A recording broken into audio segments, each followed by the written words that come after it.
പുരോഹിത വൃന്ദത്തിൽപ്പെട്ട വിശുദ്ധ മാർസെലിനോസ് ഒരു പുരോഹിതനും വിശുദ്ധ പീറ്റർ ഒരു ബ്രതോചാടകനുമായിരുന്നു. 304 ഡയോക്ലീഷ്യന്റെ മതപീഡന കാലത്ത് മാർസെലിനോസും പീറ്ററെയും കൊല്ലാൻ വിധിക്കപ്പെട്ടു. ന്യായാധിപന്റെ രഹസ്യ ഉത്തരവിനാൽ അവരെ കൊല്ലുവാൻ നിയോഗിക്കപ്പെട്ടയാൾ അവരെ ഒരു വനത്തിലേക്ക് നയിച്ചു. ഒരു ക്രിസ്ത്യാനിക്കും അവരുടെ കുഴിമാടത്തിന്റെ സ്ഥലത്തെക്കുറിച്ചുള്ള അറിവുണ്ടാകാതിരിക്കുന്നതിനായിരുന്നു ഇത്.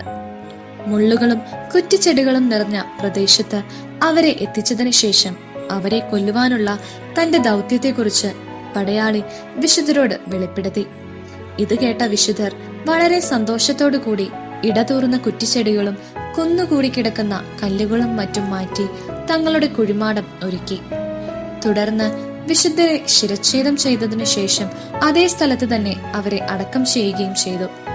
കുറച്ചു സമയത്തിന് ശേഷം ലൂസില്ല എന്ന പേരായ ഒരു ഭക്തയായ സ്ത്രീ ഒരു വെളിപാട് മുഖേന ഇതിനെക്കുറിച്ച് അറിയുകയും ഫിർമിന എന്ന പേരായ മറ്റൊരു സ്ത്രീക്കൊപ്പം വിശുദ്ധരുടെ മൃതദേഹങ്ങൾ അവിടെ നിന്ന് മാറ്റുകയും വിശുദ്ധ തിബർത്തിയോസിന്റെ ശവകുടീരത്തിന് സമീപമായി ലെവിക്കൻ റോഡിലുള്ള ഭൂഗർഭ ശവക്കല്ലറയിൽ വളരെ ആദരപൂർവ്വം അവരെ അടക്കം ചെയ്യുകയും ചെയ്തു.